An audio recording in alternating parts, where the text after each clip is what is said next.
Quick words about me. By background, I've always been fascinated in marketing and digital marketing. And most of all, what I want to see is how you spend money gets you back in your advertising investment and how it connects to customers. And that not only with digital marketing, but with all marketing. There's still a way to go there with programmatic technology evolving towards above-the-line media, but we're getting closer to there. So briefly from my background, I was working with an NGO in different markets. I was the head of marketing here in Estonia for a year. Then I went to Austria, and I really wanted to see how the world evolves in a different way. So I also went to the Middle East to understand how you have to do exactly everything the opposite of what you used to. So instead of using digital, you have to go offline, and you have to be very good there. So you need to customize your approach based on your market. But overall, I saw like things connecting to each other.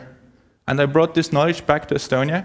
I was working for the biggest grocery retail company here called Coop Estonia.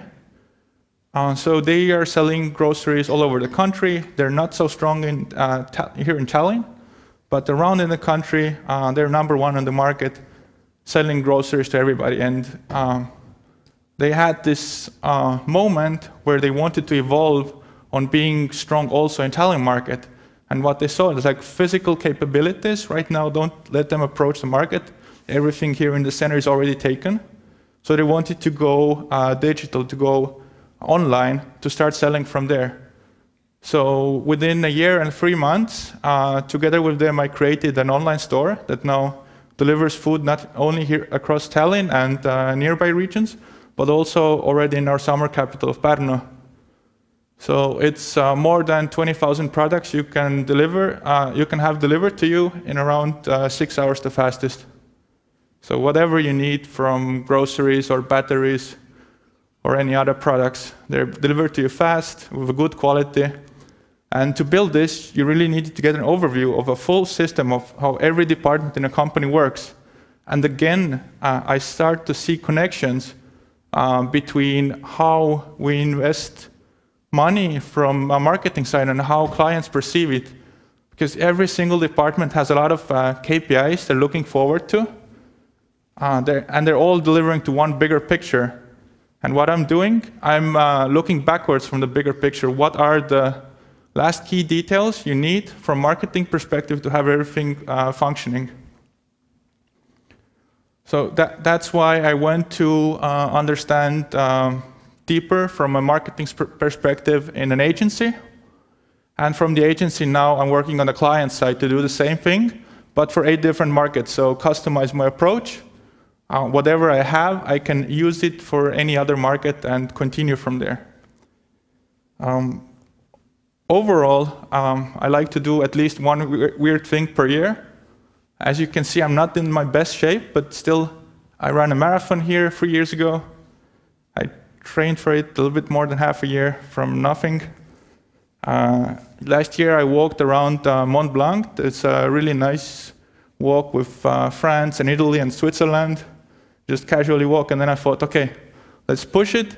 I took my work laptop with me, and I went to walk for 1 month across all of northern Spain, 30 kilometers a day, and every second day working also in the evening. So different approaches can still be used, even though, face-to-face meetings are much better than Skype. So getting started, to use an approach that you can use for any single media, we still need to start from the digital side. Digital is very easily measurable. So you need the right tools to do that. I have a basic overview of tools. You need Google Analytics or any other analytics system that can measure your online traffic. And that needs to be connected to goals. If you just throw Google Analytics on your website, it kind of just shows you how much fun users are having on your page while giving you no information about purchase habits. That's why I also have a recommended setup I will talk about. So from Google Analytics side, you need to know the purchase funnel steps. This is a random example here, but you need to understand what are the most important steps on your site. Since you're fintech companies, then probably you're sending customers to application sent, and you want to have application open. These are the 2 steps of goals you do need to have for sure, because otherwise it's hard to work with affiliates. You can't use your own Google Analytics data anymore, and you're only dependent on their system. But if you want to expand your marketing, you need to also connect your digital data to the rest of your data. And this is like basic minimum. And with goals, you can add an average monetary value to them. It doesn't go very precise in this way. We should go further. But yeah, users come on your page and look at users and not sessions, because you want actual people to have sales. So you need to upgrade your approach to have something more concrete, more feasible.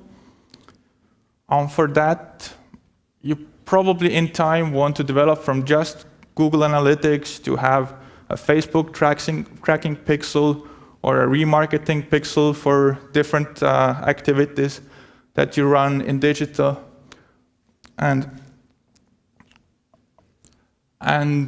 to have more concrete data about your sales, you want to turn on enhanced e-commerce setting in Google Analytics. It's not as simple as just clicking a button. It's still, if you have more than one product that you're selling, you have multiple products and they have different prices, then enhanced e-commerce lets you track back the exact amount that the customer was applying for. It might not be the amount that they get approved later in your process, but at least you start to see some pictures, some patterns behind people behavior. And also checkout and sales funnel becomes much more sophisticated than just 2 goals. But looking at data in Google Analytics, pretty complicated to go through there. You're too busy, you don't have the time, so we need to think simpler. One option is to create dashboards for your view in Google Analytics. A better option is to use a dashboard tool. And really what you want to have is this as simple as possible. Just focus on the key indicators. Either you want to see the health of your organization, how it's running, how things are happening. You want to see how your campaigns are running, or you just want to see, yeah, are today my applications, everything up to date or not? So this very basic information, not to go too deep in all of the information. Usually when I see agencies work, they want to throw everything there, but from the client side, it's very distracting. So let's jump to digital performance. So as I said, too many KPIs are useless because you have limited time and you want to make fast decisions if things are good or not and how to make changes. What you do need to look at is users, as I mentioned before, and not sessions, conversion rate of those users into applications sent. Since you're all fintech companies, then you don't have contracts on your Google Analytics system, but you want to see a connection between the applications that are being sent and the contracts that in the end you do approve. You can do an estimate of that, or you can go and start matching the data, which is already more complex than what I will be speaking today. But when I talk about how the system goes, it's like publishers, they want to sell you impressions. They say to how many people the advertising was shown, even if it was not, the image was not even loaded 100%, maybe it was 50%, maybe it was 0% that they count impressions. Overall, it's a flexible topic and it's not strong enough for you to do business with. Agencies will buy you clicks. Not all clicks will be traffic on your site.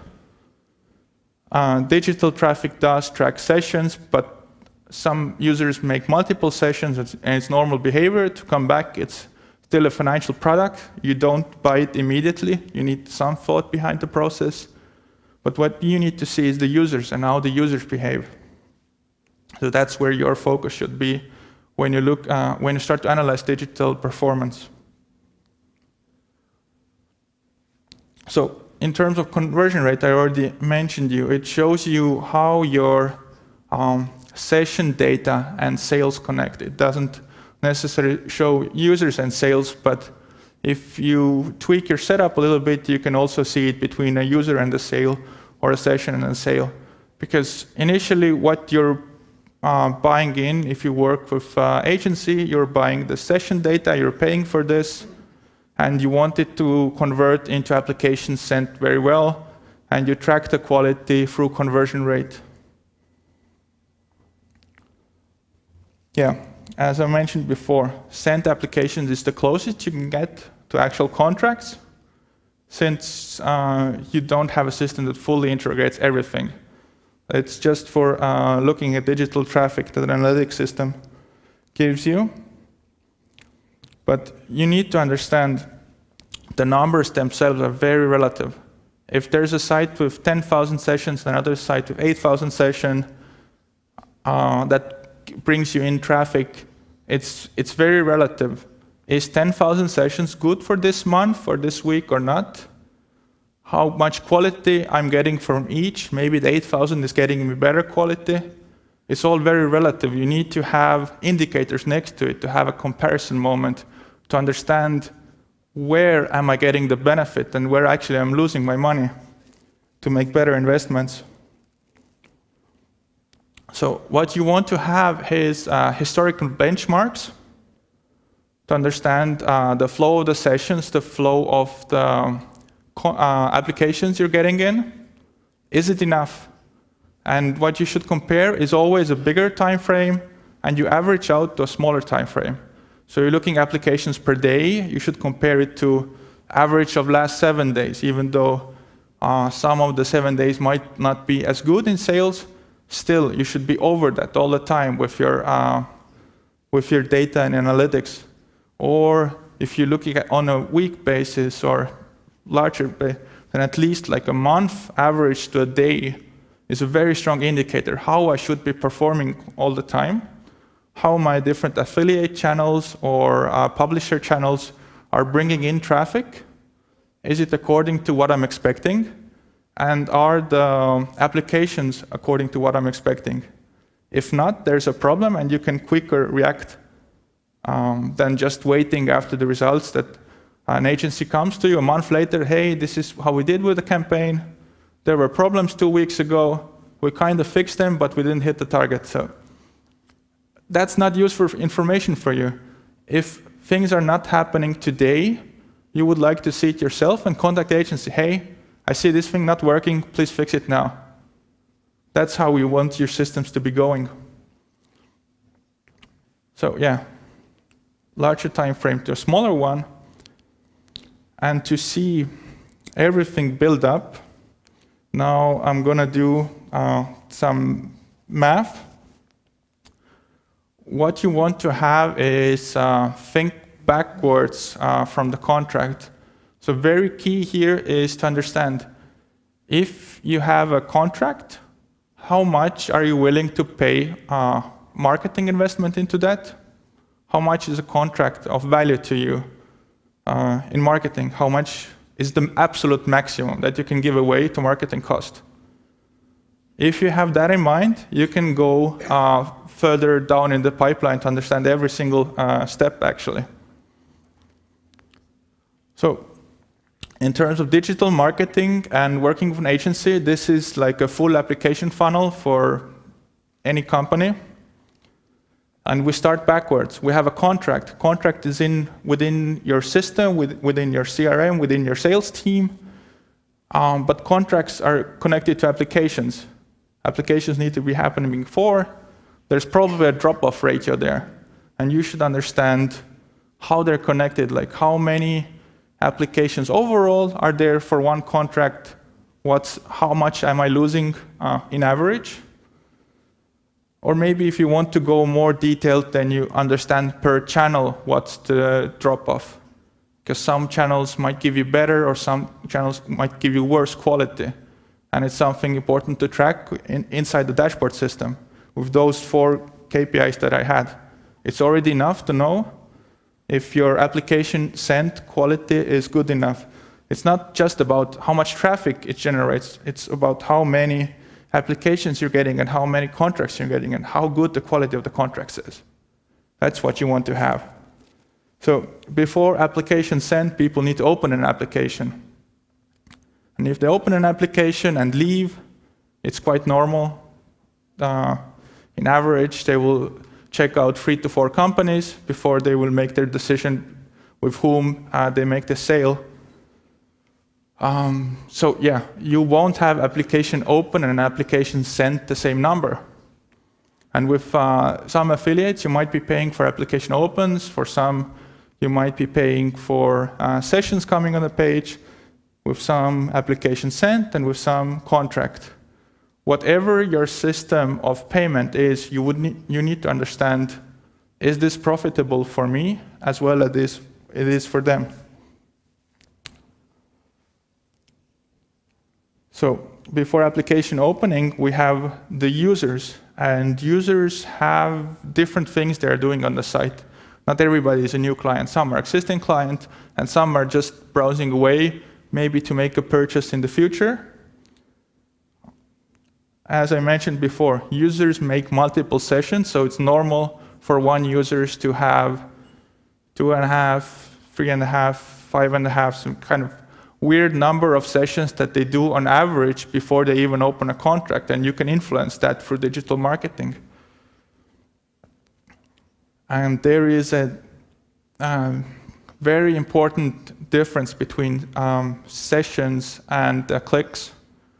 Because quite often, if you're buying advertising, people might click on the advertising by mistake, and it won't be loading away. In general, 1/5 of the clicks that happen don't actually land on the page. People decide to quit the journey. So you have money being lost all the time throughout the funnel, which is completely normal. And with impressions and clicks, if you have over 1% click-through on your banners, that's already really, really good. Like 2%, I don't think that's so much possible unless you have really good targeting. So you're losing people all the time. It's completely normal, but we should rationalize this process. So this is kind of an average company of anything in Estonia. I worked with companies of different sectors, and this is pretty much how it looks like. If you finish in an application sent, then usually half of them applications don't turn into contracts, just rough average. People open applications, but they don't finish. 1/4 of them will only go to the finish line with the application even being sent, even if it's a bad quality application. And the users on your page, it's very good if even 10% of them open the application, because as I said, they have different purposes on the page. They're not always coming there for a sale. Maybe they come to get familiar with the page, or maybe they just have a comparison between you and your competitors and then just close the windows. Or maybe they clicked by accident on the banner. So the whole process has a drop-off, and every single part you should start thinking about backwards now. So as I said, key is here, how much is your contract worth to you in marketing? And if we look at how people flow, so with this same connection, you need to have 25,000 impressions overall to have, and within your target group even, it's not completely random that you're shooting here, because it is it's a relevant banner to people. To have a 1% click-through ratio in the beginning, this means you're very relevant to the people you're showing it to. Usually you would have like maybe 1/4 percentage.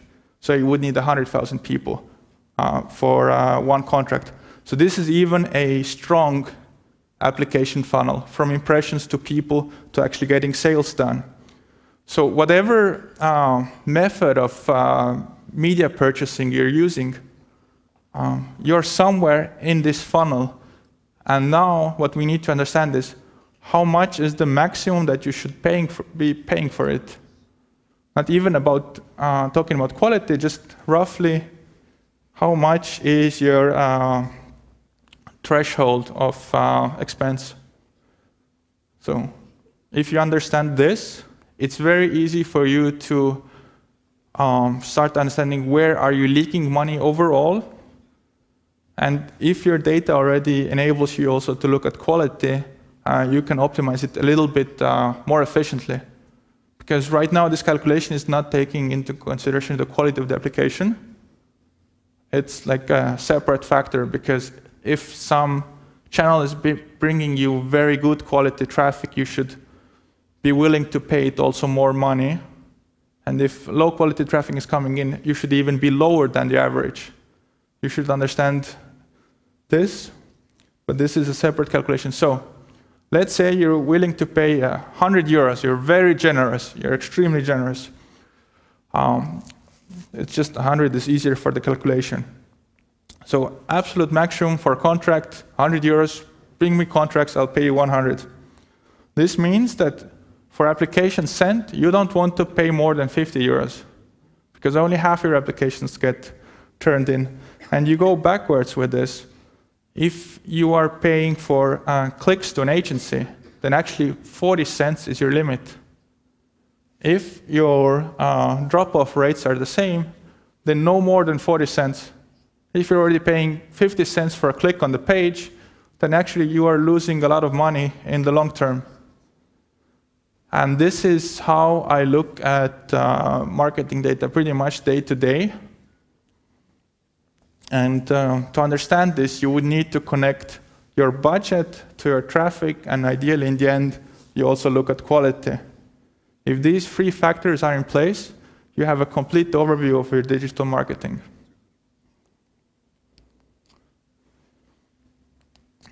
So yeah, your KPIs and your benchmarks, so the historical averages, show you the easiest way for performance, because if your cost for the channel you're looking at just was rising up recently, you should think about, okay, what happened? Was the competition now stronger?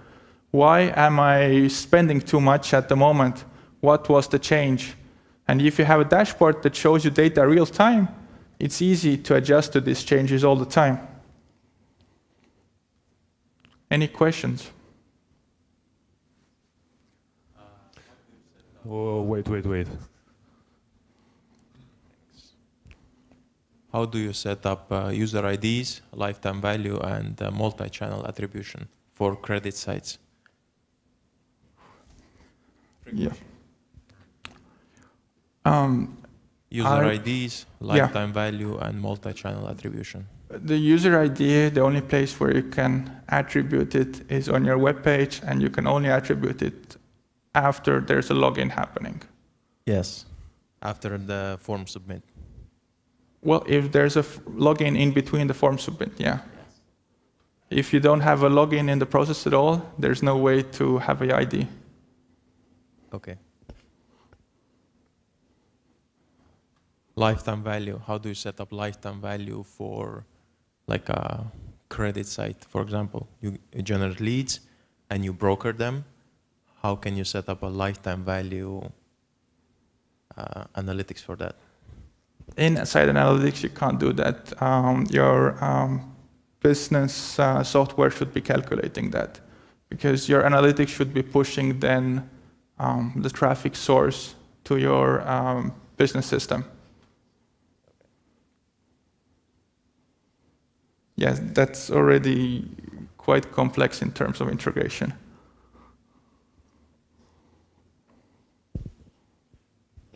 You showed some numbers in the sales funnel. Were those numbers fictitious?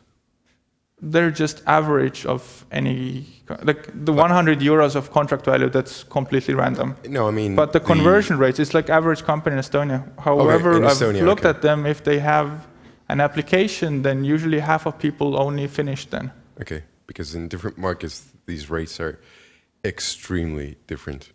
Yeah. Extremely different. Yeah. But like Just every wondering. company should actually talk to their marketing department, understand what are the ratios, and especially in the beginning with the impressions, click, and sessions, that's usually what your agency knows the best. So you should have a bigger discussion overview. It actually won't take so much time, but once it's done, it simplifies you an overview of your marketing like so easy. Any more questions? Okay, thank you very much. Applauses.